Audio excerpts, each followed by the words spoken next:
전 세계가 한국 영화를 보고 충격에 빠졌습니다. 극장 안이 조용해집니다. 엔딩 크레딧이 올라가는데 아무도 일어나지 않습니다. 어떤 사람은 눈을 감고 있고 어떤 사람은 손등으로 뺨을 닦습니다. 이 장면이 지금 세계 곳곳에서 반복되고 있습니다. 폭발 한 번 없습니다. 전투 장면도 없어요. 슈퍼히어로는 당연히 없고요. 그런데 로튼 토마토 관객 점수 96%. 북미에서만 80개 도시 상영 중. 원래 일주일 예정이었던 상영이 영화 인기가 많아 계속 연장되고 있습니다. 더 놀라운 건 따로 있습니다. 대만, 호주, 미국에서 요리 크리에이터들이 똑같은 음식을 만들고 있어요. 보리밥에 말린 산나물, 된장. 570년 전 강원도 유배지의 밥상입니다. 산채 비빔밥이라는 음식이에요. 뉴욕 코리아타운 한 식당은 이 메뉴를 긴급 추가했는데 매일 품절입니다. 조선의 어린 왕 이야기가 어떻게 전 세계를 이렇게 만든 걸까요? 도대체 이 영화에는 무슨 힘이 있는 겁니까? 지금 공개됩니다. 한국 최고라고 댓글을 남겨주세요. 여러분의 구독과 좋아요는 아주 큰 힘이 됩니다. 또 다른 아시아 감성 과잉. 노트북 화면에 이 문장을 치고 있었습니다. 밤 11시 뉴욕 맨해튼 제 서재에서요. 아직 영화는 보지도 않았어요.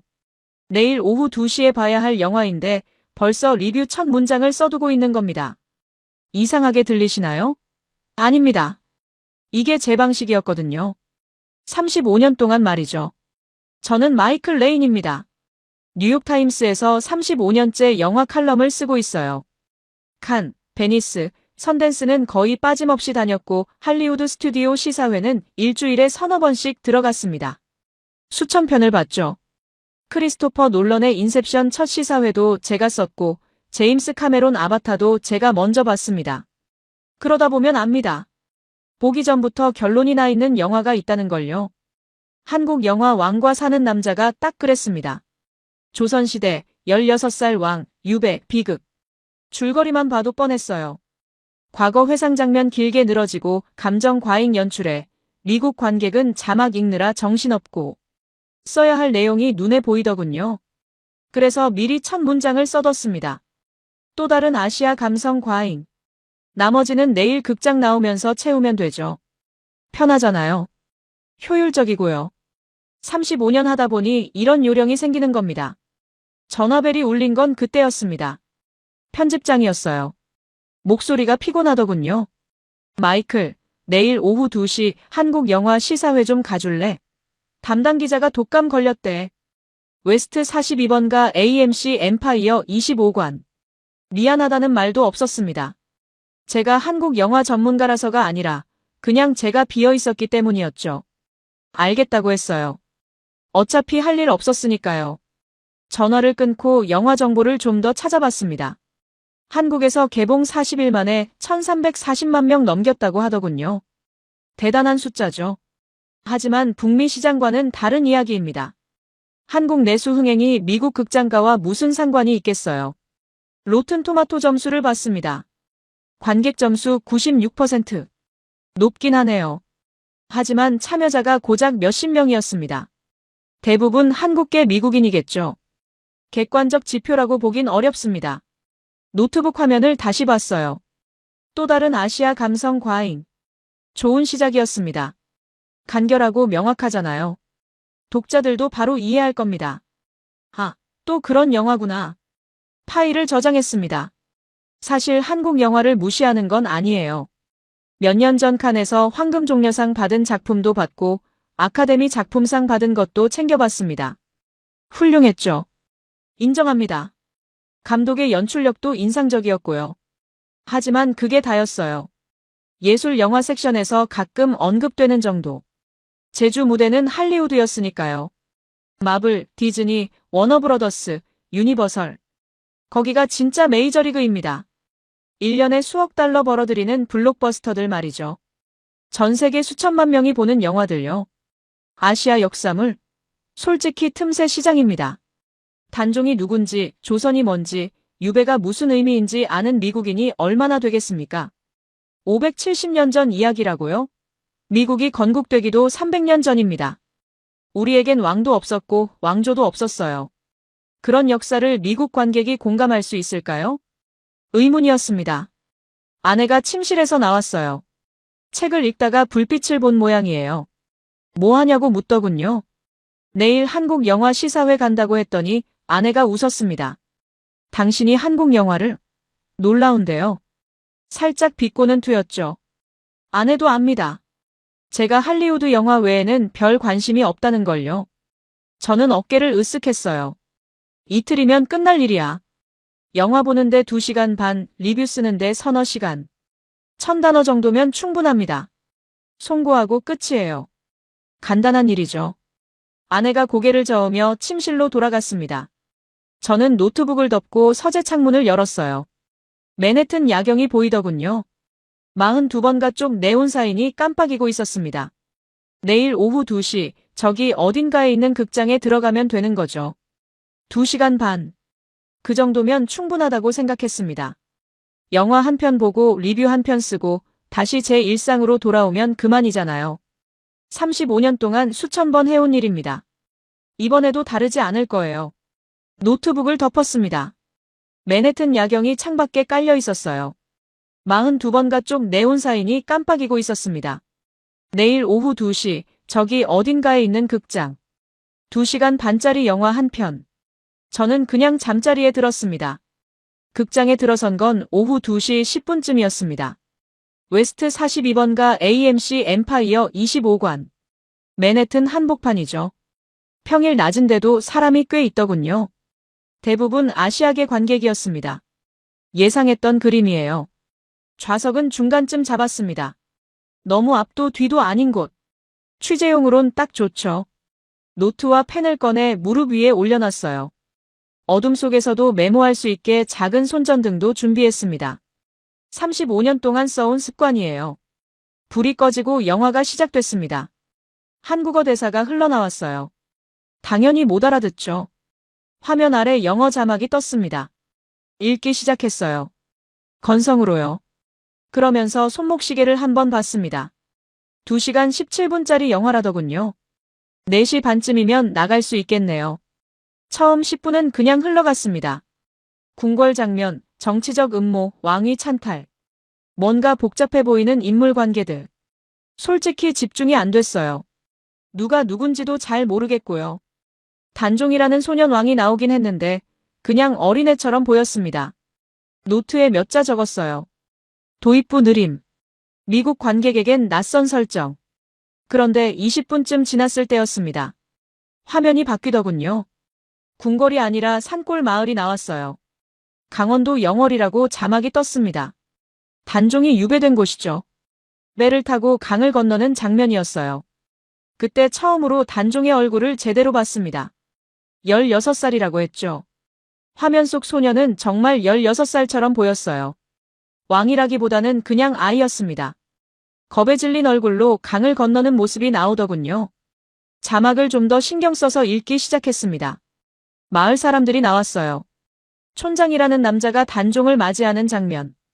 어색한 분위기였죠. 왕과 평민이 처음 만나는 거니까요. 대사가 오가는데 이상하게 웃음이 나왔습니다. 주변 관객들도 웃고 있었어요. 코미디였나? 비극이라고 들었는데? 혼란스러웠습니다. 하지만 계속 봤어요. 이제 시계는 안 봤습니다. 그리고 40분쯤 지났을 때 그 장면이 나왔습니다. 밥상이었어요. 마을 사람들이 단종을 위해 음식을 준비하는 장면이었습니다. 화려하지 않았어요. 그냥 소박한 밥상. 보리밥, 된장국, 나물 몇 가지. 그게 전부였죠. 단종은 처음엔 손을 대지 않았습니다. 왕이 평민의 밥을 먹는다는 게 받아들여지지 않았던 거죠.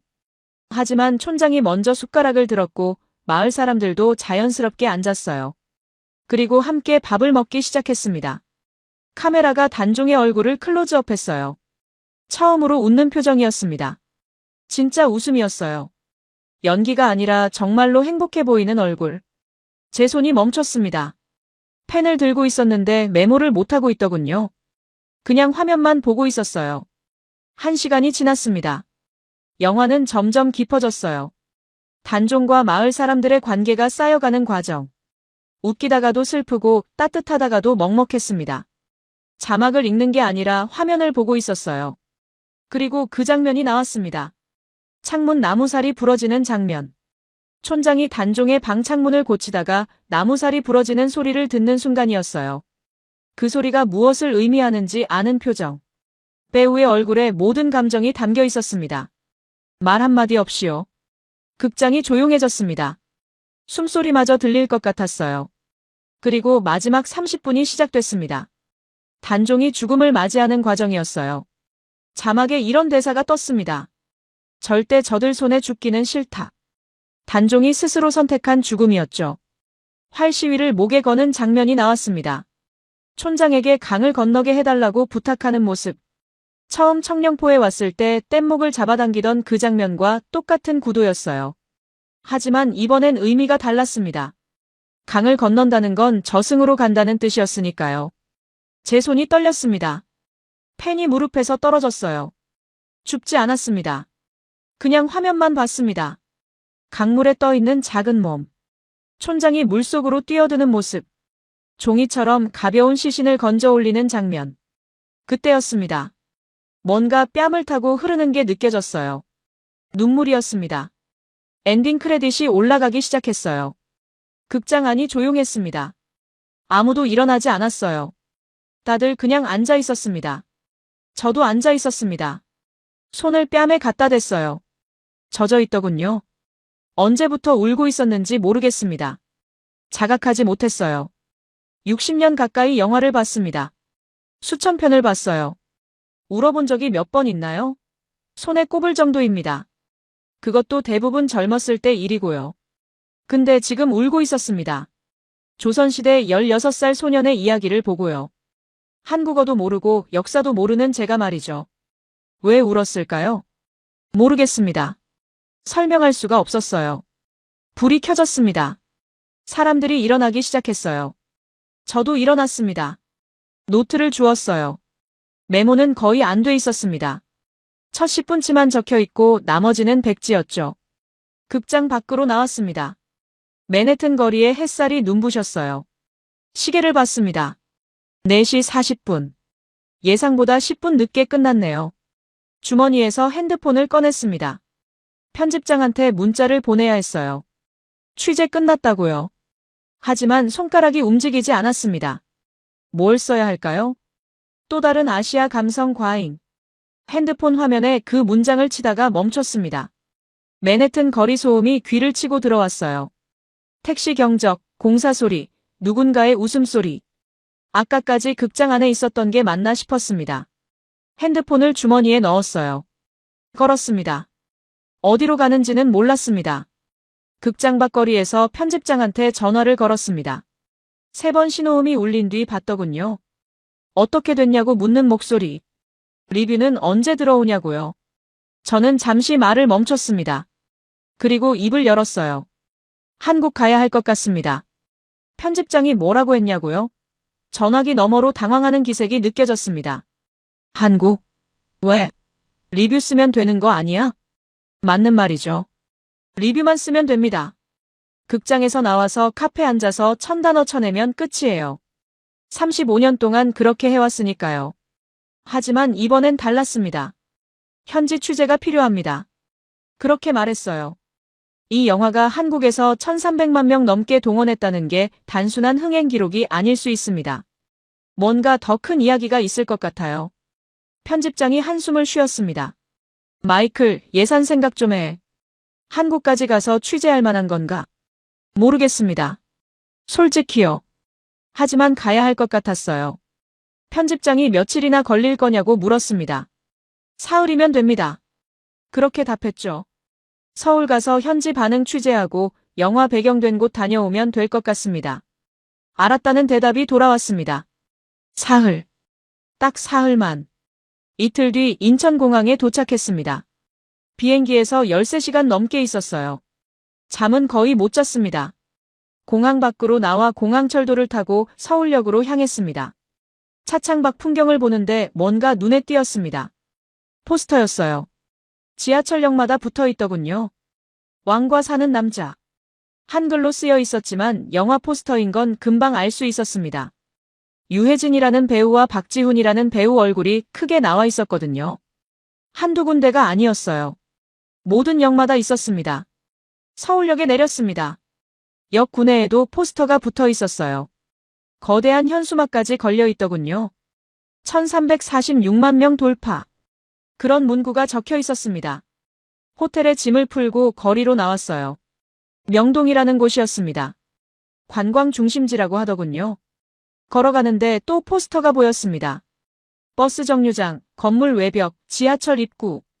도대체 몇 개나 붙여놓은 걸까요? 서점에 들어갔습니다.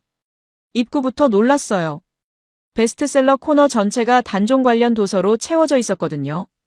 조선왕조실록, 단종평전, 영월의 역사, 심지어 영화 대본집까지 쌓여 있었습니다. 저는 그중 한 권을 집어들었어요. 단종평전이라는 책이었습니다. 표지에 16살 소년 왕의 초상화가 그려져 있더군요. 한글로 쓰여 있어서 내용은 못 읽었지만 사진들은 볼 수 있었습니다. 청령포 사진, 장릉 사진, 관음송 사진. 영화에서 본 바로 그 장소들이었어요. 책장을 넘기는데 옆에서 누가 말을 걸었습니다. 서점 직원이었어요. 20대 후반쯤 되어 보이는 여성이었죠. 영어로 물었습니다. 영화 보셨어요? 네, 봤습니다. 직원이 웃었어요. 요즘 이 책들이 제일 많이 나가요. 영화 보고 오신 분들이 다 사가세요. 한국 사람들도 외국 사람들도요. 외국 사람들도요? 네. 어제도 중국 분이 3권 사가셨어요. 읽지도 못하는데 그냥 갖고 싶다고 하시더라고요. 저는 책을 다시 내려다봤습니다. 570년 전 죽은 소년. 그 이야기가 지금 서점 베스트셀러 코너를 채우고 있었습니다. 책을 다시 꽂아두고 밖으로 나왔어요. 지하철을 탔습니다. 영월 가는 기차표를 예매하러 서울역으로 가는 길이었어요. 앉았는데 옆자리에 할머니 한 분이 계셨습니다. 흰머리에 안경을 쓴 분이었죠. 손에 스마트폰을 들고 뭔가 듣고 있었어요. 이어폰을 안 꽂으셨더군요. 소리가 새어나왔습니다. 음악이었어요. 영화 음악이었습니다. 왕과 사는 남자 OST. 극장에서 들었던 바로 그 음악. 할머니가 작게 흥얼거리고 있었습니다. 저는 그 모습을 보면서 생각했어요. 영화 하나가 나라 전체를 뒤집어 놨구나. 서울역에 도착했습니다. 표를 끊으러 갔는데 창고 직원이 물었어요. 영월 가시는 거죠? 청령포 보러요? 네, 그렇다고 했습니다. 직원이 웃었어요. 요즘 엄청 많이 가시더라고요. 주말표는 벌써 매진됐어요. 매진이요? 네. 영화 보고 다들 가신대요. 표를 받아들고 대합실로 갔습니다. 기차 시간까지 1시간 남았더군요. 벤치에 앉아서 사람들을 관찰했습니다. 젊은 커플이 지나갔어요. 남자가 여자한테 뭐라고 말하는데 단종이라는 단어가 들렸습니다. 한국어는 못 알아듣지만 고유명사는 들리거든요. 중년 부부도 보였습니다. 손에 여행 가이드북을 들고 있었어요. 표지에 영월이라고 적혀 있었습니다. 기차 시간이 됐습니다. 플랫폼으로 내려가 기차에 올라탔어요. 창가 자리에 앉았습니다. 기차가 출발했어요. 서울역을 벗어나면서 풍경이 바뀌기 시작했습니다. 빌딩이 줄어들고 산이 늘어났어요. 맞은편 자리에 대학생들이 앉았습니다. 셋이었어요. 다들 20대 초반쯤 되어 보였습니다. 한 명이 핸드폰으로 뭔가 보여주더군요. 영화 장면 같았어요. 다들 웃다가 갑자기 조용해졌습니다. 그중 한 명이 말했어요. 한국어였지만 단종이라는 이름이 들렸습니다. 다른 친구가 고개를 끄덕이더니 창밖을 봤습니다. 표정이 진지했어요. 1시간쯤 지났을까요? 창밖은 완전히 달라져 있었습니다. 산뿐이었어요. 깊은 산속으로 들어가고 있었습니다. 강이 보이더군요. 기차가 강을 따라 달리고 있었어요. 저는 그 강을 보면서 생각했습니다. 570년 전 그 소년도 이 길을 지나갔을까요? 한양에서 영월까지. 왕에서 죄인으로. 16살 나이에. 어떤 기분이었을까요? 기차는 계속 달렸습니다. 산은 점점 깊어졌고 하늘은 점점 좁아졌습니다. 맞은편 대학생들도 이제 말이 없었어요. 다들 창밖만 보고 있었습니다. 영월까지 2시간 반. 그 시간 동안 저는 창밖만 봤습니다. 핸드폰도 안 받고 노트도 안 폈어요. 그냥 흘러가는 풍경만 봤습니다. 평생 뉴욕에서 살았습니다. 한국은 처음이에요. 한국어도 한마디 못하고요. 근데 지금 강원도 산골로 가고 있었습니다. 영화 한 편 때문에요. 영월역에 내린 건 오후 4시쯤이었습니다. 작은 역이었어요. 서울역과는 비교도 안 될 만큼 조용하고 작았습니다. 플랫폼에서 내려 역사로 들어갔는데 사람들이 꽤 있더군요. 생각보다 훨씬 많았어요. 택시를 탔습니다. 청령포 가달라고 했더니 기사님이 웃었어요. 영어로 물었습니다. 영화 봤어요? 네, 봤습니다. 기사님이 고개를 끄덕였어요. 요즘 매일 태워요. 아침부터 저녁까지. 주말엔 차가 밀려서 1시간도 넘게 걸려요. 택시가 출발했습니다. 창밖으로 강이 보이기 시작했어요. 넓고 잔잔한 강이었습니다. 동강이라고 하더군요. 15분쯤 달렸을까요? 청령포 입구에 도착했습니다. 택시에서 내리는데 눈앞 광경에 멈칫했어요. 사람들이었습니다. 선착장으로 이어지는 길에 줄이 길게 늘어서 있었어요. 100명은 좋게 되어 보였습니다. 아니, 어쩌면 더 많았을지도 모르죠. 저는 줄 끝으로 걸어갔습니다. 앞 사람한테 물었어요. 얼마나 기다려야 하냐고요. 중년 남자였는데 한국어로 뭐라고 하더니 손가락 3개를 폈습니다. 3시간이라는 뜻인가 봐요. 3시간이요? 남자가 고개를 끄덕였습니다. 그리고 영어로 한마디 덧붙였어요. 나룻배가 2대밖에 없어요. 저는 시계를 봤습니다. 4시 15분. 3시간이면 7시가 넘습니다. 해가 지겠네요. 하지만 줄을 섰습니다. 다른 선택지가 없었거든요. 주변을 둘러봤어요. 한국 사람들만 있는 게 아니었습니다. 외국인들도 눈에 띄었어요. 영어 쓰는 사람들, 중국어 쓰는 사람들, 일본어 쓰는 사람들. 각국 언어가 들렸습니다. 바로 앞에 젊은 남자 2명이 서 있었어요. 중국어로 대화하고 있었습니다. 억양이 대만식 같았어요. 한 명이 핸드폰을 꺼내 사진을 찍더군요. 긴 줄을 찍고 있었습니다. 옆에서 여자 목소리가 들렸습니다. 영어였어요. 호주 억양 같았습니다. 30대 초반쯤 되어 보이는 여성이 남자친구로 보이는 사람과 얘기하고 있었어요. 이렇게 줄이 길 줄 몰랐어. 하지만 꼭 가고 싶었어. 영화 보고 나서 계속 생각났거든. 남자가 고개를 끄덕였습니다. 나도. 그 마지막 장면. 강물 장면 말이야. 여자가 말을 잇지 못했어요. 그냥 조용히 앞을 봤습니다. 줄은 천천히 움직였습니다. 1시간쯤 지났을까요? 조금씩 앞으로 갔지만 여전히 선착장은 멀었어요. 하지만 아무도 떠나지 않았습니다. 다들 묵묵히 기다리고 있었어요. 저도 기다렸습니다. 노트를 꺼내려다가 다시 가방에 넣었어요. 뭘 써야 할지 모르겠더군요. 그냥 서서 사람들을 봤습니다. 앞쪽에서 한국어가 들렸습니다. 나이든 부부였어요. 70대쯤 되어 보였습니다. 할머니가 할아버지한테 뭐라고 말했는데 단종이라는 이름이 들렸어요. 할아버지가 고개를 끄덕이며 강 쪽을 가리켰습니다. 2시간이 지났습니다. 해가 기울기 시작했어요. 산 너머로 노을이 지고 있었습니다. 강물이 주황빛으로 물들었죠. 드디어 선착장이 보였습니다. 나룻배가 강을 건너오고 있었어요. 작은 배였습니다. 한 번에 20명 정도 탈 수 있을 것 같았어요. 배가 도착했습니다. 사람들이 내렸고 새로운 사람들이 탔습니다. 제 차례는 아직이었어요. 한 번 더 기다려야 했습니다. 15분 뒤 다시 배가 왔습니다. 이번엔 제 차례였어요. 줄을 따라 배에 올라탔습니다. 나무 벤치에 앉았어요. 배가 꽉 찼습니다. 뱃사공이 밧줄을 풀었습니다. 배가 천천히 움직이기 시작했어요. 강을 건너기 시작한 겁니다. 저는 손을 난간에 올렸습니다. 강물이 흐르고 있었어요. 잔잔하게요. 소리도 거의 안 났습니다. 배는 조용히 미끄러지듯 나아갔죠. 주변 사람들도 말이 없었습니다. 다들 조용히 강을 보고 있었어요. 저도 강을 봤습니다. 그리고 생각했어요. 570년 전에도 누군가 이 강을 건넜다고. 16살 소년이, 왕이었던 소년이 배를 타고 이렇게 건넜을 거라고.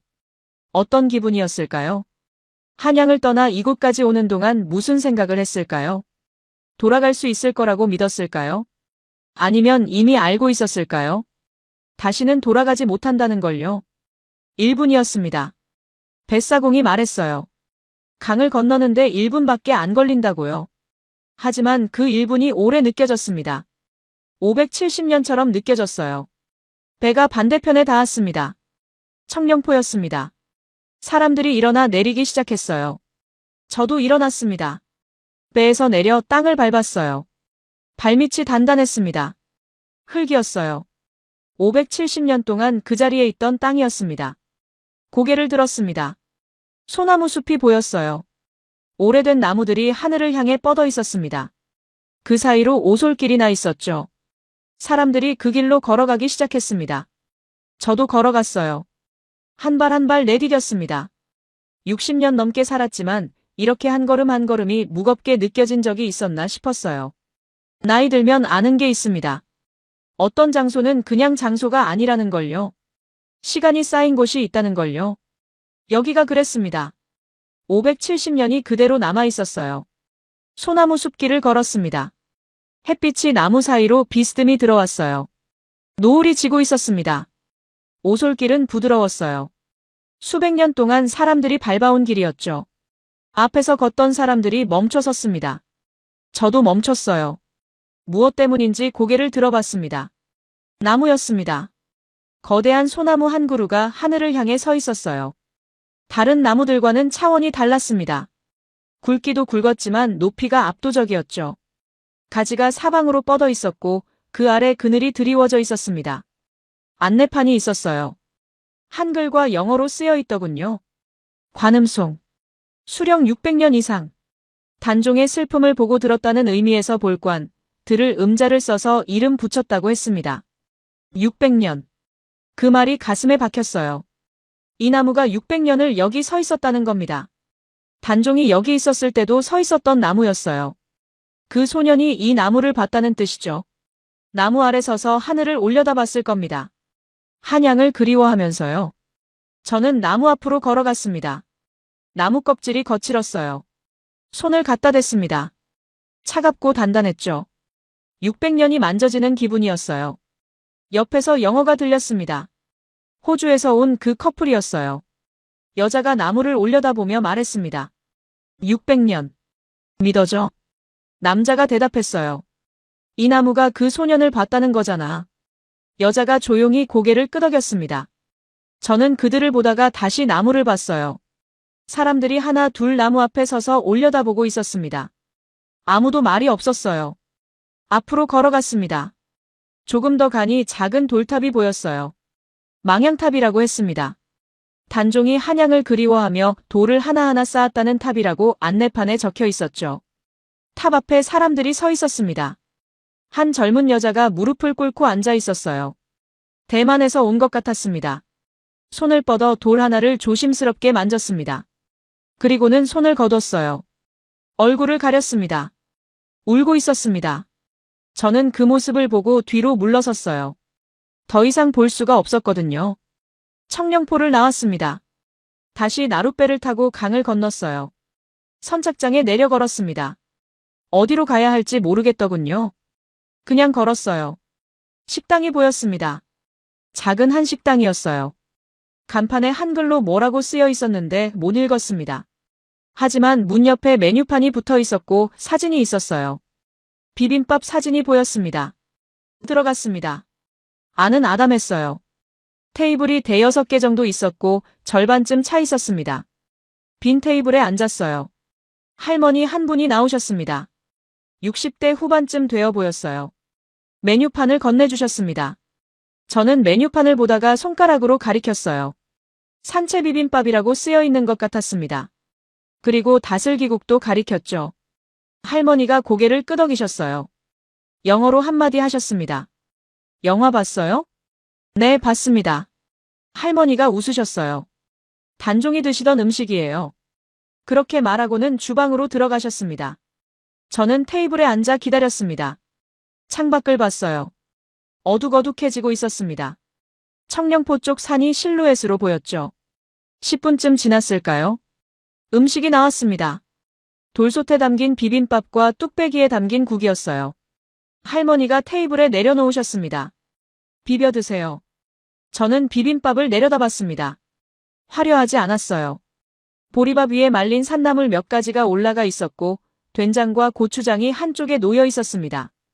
그게 전부였어요. 숟가락을 들었습니다. 비비기 시작했어요. 밥과 나물이 섞이면서 색깔이 바뀌었습니다. 고추장의 빨간색과 된장의 갈색이 어우러졌죠. 첫 숟갈을 떴습니다. 입에 넣었어요. 맛이 퍼졌습니다. 단순했어요. 복잡한 맛이 아니었습니다. 그냥 곡식과 나물과 된장 맛이었어요. 산의 맛이었습니다. 삼켰습니다. 그리고 멈췄어요. 뭔가가 목구멍을 타고 내려가는 게 느껴졌습니다. 음식만이 아니었어요. 뭔가 더 큰 게 내려가는 기분이었죠. 다슬기국을 한 숟갈 떴습니다. 맑고 구수한 국물이었어요. 담백했습니다. 저는 숟가락을 내려놓았습니다. 할머니를 봤어요. 주방 문 앞에 서 계셨습니다. 물었습니다. 이게 정말 단종이 먹던 음식인가요? 할머니가 고개를 끄덕이셨어요. 옛날부터 이렇게 해 먹었어요. 산에서 나는 것들로요. 화려한 건 없어요. 그냥 이렇게요. 그냥 이렇게. 그 말이 가슴에 박혔습니다. 570년 전에도 누군가 이런 밥상을 차렸을 겁니다. 왕이었던 소년 앞에요. 궁궐수라상 같은 건 차릴 수 없었겠죠. 그냥 산에서 나는 것들로 있는 것들로 정성껏 차렸을 겁니다. 그리고 그 소년은 그걸 먹었을 거예요. 처음엔 거부했을지도 모르죠. 하지만 결국엔 먹었을 겁니다. 왕과 백성 사이의 벽이 무너진 순간이었죠. 저는 다시 숟가락을 들었습니다. 천천히 먹었어요. 한 숟갈 한 숟갈요. 급하게 먹지 않았습니다. 맛을 느끼면서 먹었어요. 60년 넘게 살았습니다. 뉴욕에서 온갖 레스토랑을 다녔어요. 미슐랭 스타 받은 곳도 가봤고 유명 셰프가 만든 요리도 먹어봤습니다. 하지만 이 밥 한 그릇이 다르게 느껴졌어요. 왜일까요? 화려하지 않았거든요. 비싸지도 않았고요. 그냥 단순한 밥이었습니다. 하지만 무게가 있었어요. 570년의 무게가요. 밥 한 그릇이 역사책이 된 기분이었습니다. 다 먹었습니다. 돌솥 바닥까지 깨끗하게요. 다슬기국도 다 마셨습니다. 계산을 하고 밖으로 나왔어요. 밤이었습니다. 별이 보였어요. 뉴욕에서는 볼 수 없는 별들이었습니다. 저는 하늘을 올려다봤습니다. 그 소년도 이 별을 봤을까요? 청룡포 나무 아래서요. 한양을 그리워하면서요. 다음 날 아침 일찍 호텔을 나왔습니다. 영월 시내 작은 호텔이었어요. 아침 8시쯤 됐을까요? 택시를 잡아 타고 장릉으로 가달라고 했습니다. 기사님이 물었어요. 영화 보셨죠? 이제 익숙한 질문이었습니다. 네, 봤습니다. 10분쯤 달렸을까요? 산길을 올라가더니 입구가 보였습니다. 장릉이라고 쓰여 있었어요. 택시에서 내렸습니다. 주차장에 차가 꽤 있더군요. 생각보다 많았어요. 번호판을 봤습니다. 서울, 경기도, 부산. 전국에서 온 것 같았어요. 매표소로 걸어갔습니다. 그런데 앞에 서양인 커플이 있었어요. 영어로 대화하고 있었습니다. 호주 억양 같았죠. 표를 끊고 입구로 들어갔습니다. 소나무 숲길이 나왔어요. 청룡포와 비슷하면서도 달랐습니다. 더 고요했죠. 걸으면서 주변을 봤습니다. 사람들이 드문드문 있었어요. 한국 사람들만 있는 줄 알았는데 아니었습니다. 일본어가 들렸고 중국어도 들렸습니다. 영어도 들렸어요. 5분쯤 걸었을까요? 큰 안내판이 나왔습니다. 유네스코 세계문화유산이라고 적혀 있었어요. 한글과 영어로요. 아까 봤던 서양인 커플이 그 안내판 앞에 서 있었습니다. 남자가 핸드폰을 꺼내 뭔가 검색하고 있었어요. 여자가 안내판을 사진 찍고 있었고요. 남자가 말했습니다. 잠깐, 이게 유네스코 세계문화유산이야? 난 전혀 몰랐어. 그냥 영화 때문에 온 건데. 여자가 대답했어요. 나도. 검색해보니 570년 됐대. 진짜 왕릉이래. 570년. 믿어져? 저는 그들 옆을 지나쳤습니다. 조금 더 걸었어요. 또 다른 안내판이 나왔습니다. 엄흥도에 대한 설명이었어요. 한글과 영어로 쓰여 있었습니다. 읽었어요. 시신을 거두는 자는 삼족을 멸한다는 어명. 그럼에도 홀로 시신을 수습한 촌장 엄흥도 목숨을 걸고 장례를 치렀다는 내용. 안내판 앞에 일본인으로 보이는 젊은 남자가 서 있었습니다. 가만히 읽고 있었어요. 한참을요. 그리고 고개를 천천히 저었습니다. 믿을 수 없다는 표정이었죠. 조금 더 걸었습니다. 길이 트이면서 앞이 보였어요. 능이었습니다. 둥근 언덕 같은 모양이었어요. 크지 않았습니다. 소박했죠.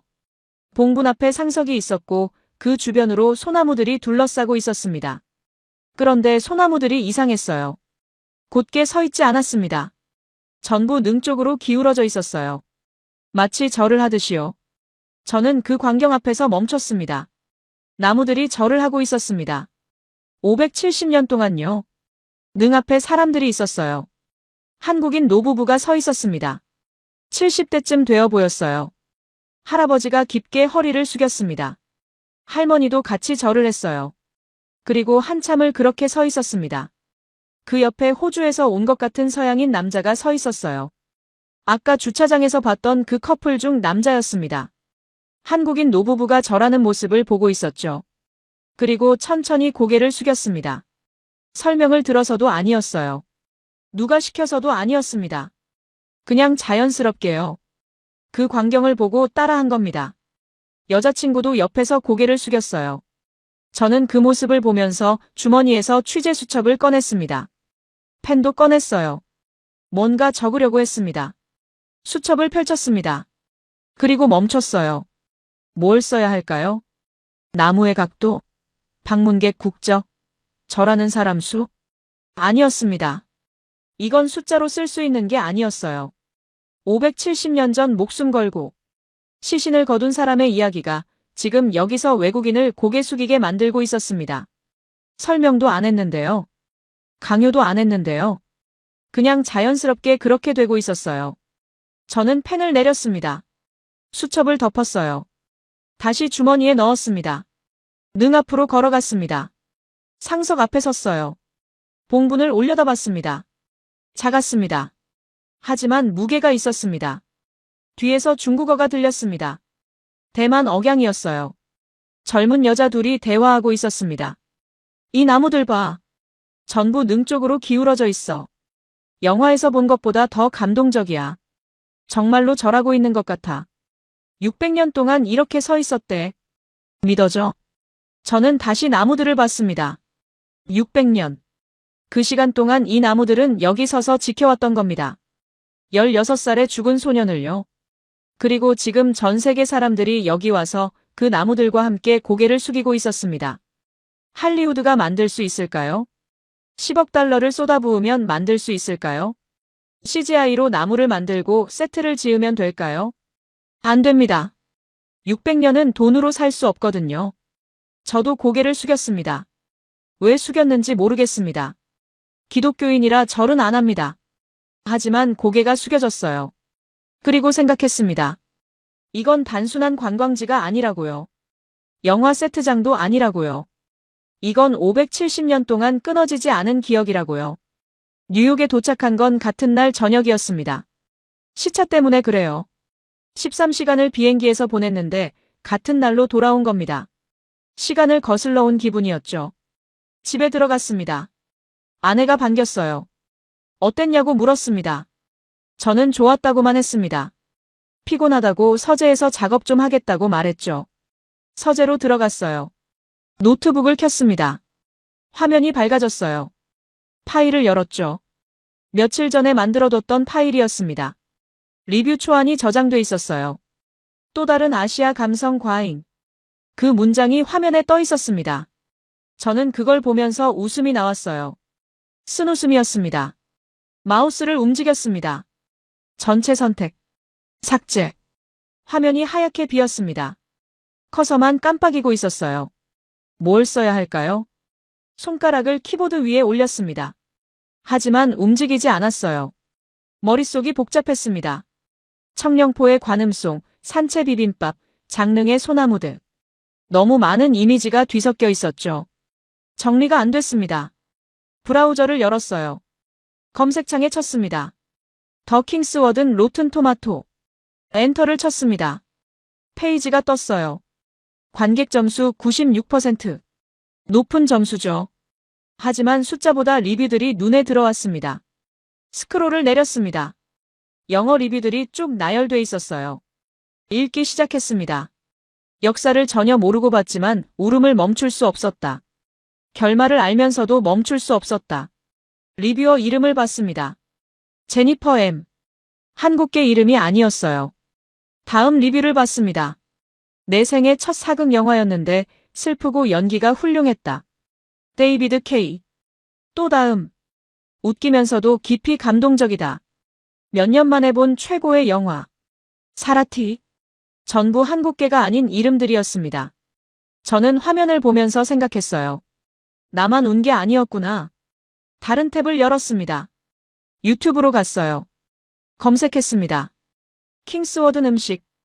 영상이 나왔습니다. 대만 크리에이터가 올린 영상이었어요. 썸네일에 산채 비빔밥 사진이 있었습니다. 클릭했습니다. 영상이 재생됐어요. 중국어 번체자 자막이 달려 있었습니다. 못 알아들었지만 화면은 이해됐어요. 젊은 대만 여자가 부엌에서 요리하고 있었습니다. 말린 산나물을 물에 불리고 된장을 풀고 보리밥을 짓고 있었어요. 영화 장면이 중간중간 삽입됐습니다. 단종이 밥을 먹는 장면이요. 그리고 완성된 산채 비빔밥이 화면에 나왔습니다. 570년 전 유배지의 밥상이 2026년 때만 부엌에서 재현되고 있었던 겁니다. 댓글을 봤습니다. 중국어였지만 번역 버튼을 눌렀어요. 영화 보고 너무 궁금했어요. 감사합니다. 저도 만들어봤는데 정말 단순하지만 감동적이었어요. 다음 주에 영월 갑니다. 현지에서 먹어볼게요. 저는 화면을 보면서 멍하니 앉아 있었습니다. 이게 뭐지? 다시 검색했습니다. 더 킹스워든 미국 개봉. 기사들이 나왔어요. 북미 상영 관련 기사들이었습니다.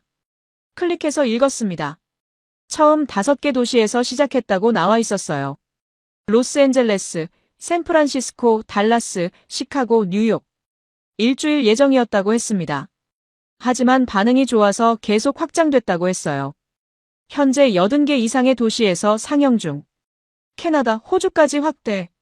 상영 기간도 계속 연장 중. 저는 뒤로 기대 앉았습니다. 80개 도시.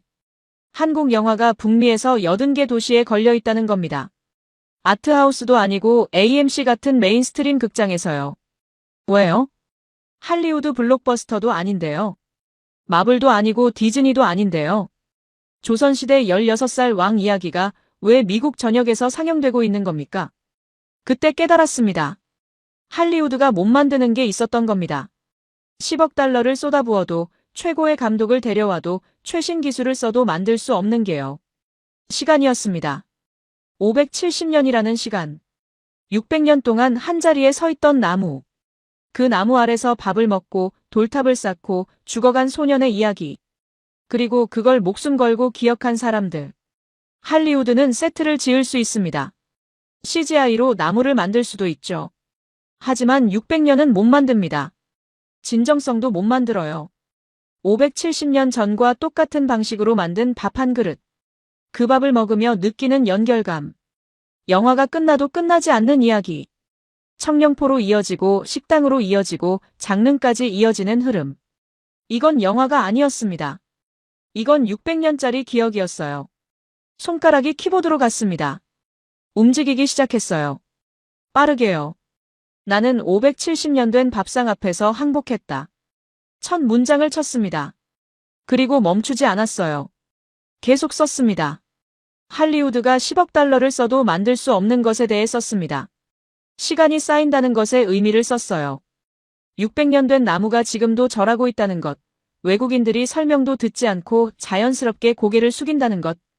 영화가 스크린에서 끝나지 않는다는 걸 썼습니다. 현실로 이어진다는 것. 대만 부엌에서 밥상이 재현되고 미국 극장가 80개 도시로 퍼져나간다는 것. 새벽 4시가 됐습니다. 1500단어가 쌓여 있었어요. 읽어봤습니다. 한 번, 두 번. 고칠 곳이 없었습니다. 편집장한테 이메일을 보냈어요. 원고 첨부. 제목 왕과 사는 남자 리뷰. 전송. 노트북을 덮었습니다. 창문을 열었어요. 새벽 공기가 들어왔습니다. 맨해튼 불빛이 아직 켜져 있었죠. 핸드폰을 꺼냈습니다. 아내한테 전화를 걸었어요. 몇 번 신호음 뒤 받았습니다. 졸린 목소리였죠. 왜, 무슨 일이야? 당신도 꼭 봐야 해. 그리고 같이 영월 가자. 지금 새벽 4시야. 알아. 근데 진짜야. 할리우드가 절대 못 만드는 걸 봤어. 아내가 잠시 조용했습니다. 그리고 물었어요. 마이클, 당신 변했어. 저는 웃었습니다. 변한 게 아니야. 몰랐던 걸 알게 된 거야. 다음 날 아침 편집장한테 전화가 왔습니다.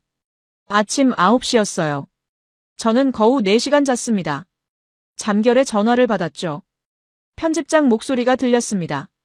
마이클, 이거 진짜야? 네. 이 기사. 진짜 당신이 쓴 거 맞아? 저는 눈을 떴습니다. 천장을 봤어요. 네, 제가 썼습니다. 편집장이 잠시 말이 없었습니다. 그리고 말했어요. 일면 문화 섹션에 실어.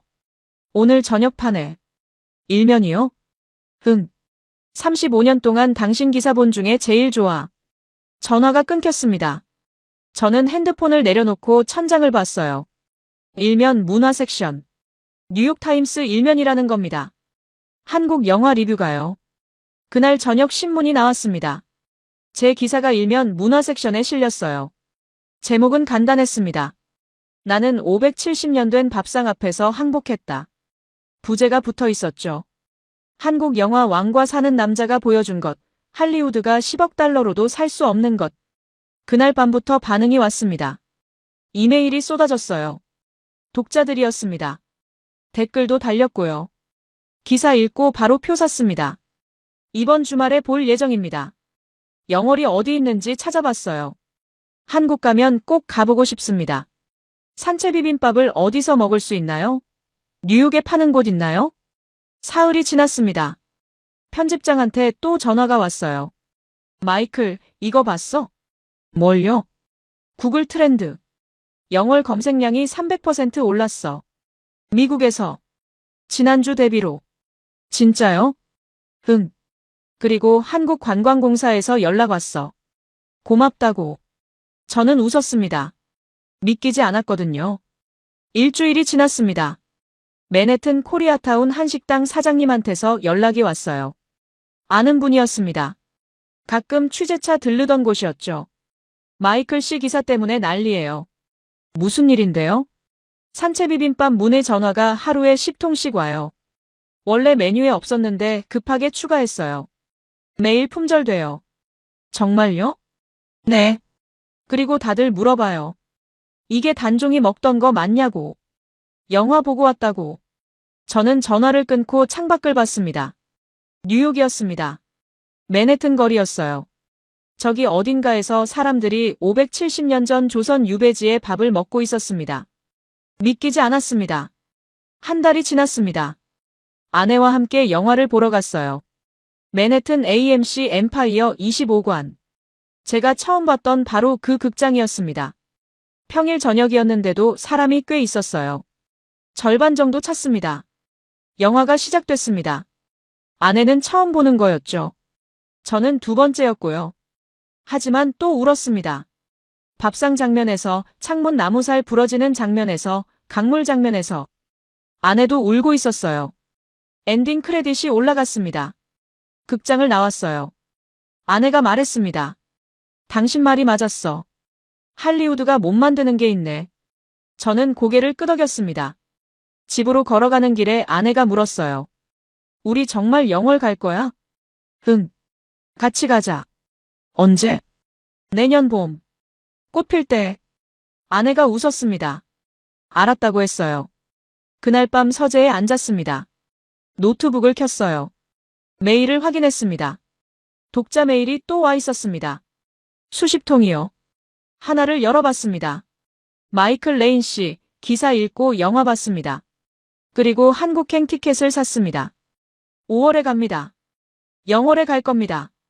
600년 된 나무를 보고 싶습니다. 고맙습니다. 서명은 제니퍼라고 돼 있었어요. 저는 화면을 보면서 생각했습니다. 영화 한 편이 이렇게 많은 걸 바꿀 수 있구나. 극장에서 시작해서 뉴욕까지 왔고 다시 한국으로 돌아가고 있었습니다. 사람들이 움직이고 있었어요. 미국에서, 대만에서, 호주에서. 영월로요. 570년 전 16살 소년이 갇혔던 그곳으로요. 왜일까요? 답은 영화 속에 있었습니다. 영화가 건드린 건 한국의 역사가 아니었어요. 부당함에 대한 분노였습니다. 무고하게 죽은 사람에 대한 슬픔이었죠. 그리고 그 사람을 끝까지 지키려 했던 이들에 대한 존경이었습니다. 그건 국경을 넘습니다. 시대도 넘고요. 570년이 지났지만 여전히 가슴을 울리는 이유였습니다. 저는 답장을 썼습니다. 짧게요. 영월에 가시면 나룻배를 타세요. 1분짜리 뱃길입니다. 하지만 570년처럼 느껴질 겁니다. 그리고 청령포에서 나오면 근처 식당에 들르세요. 산채 비빔밥을 드세요. 화려하지 않습니다. 하지만 무게가 있어요. 전송 버튼을 눌렀습니다. 노트북을 덮었어요. 내년 봄, 아내와 함께 다시 그 나룻배를 탈 겁니다. 창문을 열었어요. 밤 공기가 들어왔습니다. 문득 생각났습니다. 나룻배 위에서 뺨을 타고 흘렀던 눈물이요. 그때는 왜 우는지 몰랐습니다. 이해할 수 없었죠. 하지만 지금은 알 것 같았어요. 570년 전 그 소년의 슬픔이 제게 닿았던 겁니다. 시간을 건너서요. 언어를 넘어서요. 사람의 마음은 그렇게 연결되나 봅니다. 600년이 지나도 바다를 건너도 문화가 달라도요. 그게 영화가 보여준 거였습니다. 그게 한국이 가진 거였어요. 570년을 기억하는 힘. 한 사람을 잊지 않는 마음. 그리고 그걸 영화로, 밥상으로, 나무로 전하는 방법. 할리우드는 그걸 못 만듭니다. 10억 달러를 써도요. 600년은 돈으로 살 수 없으니까요.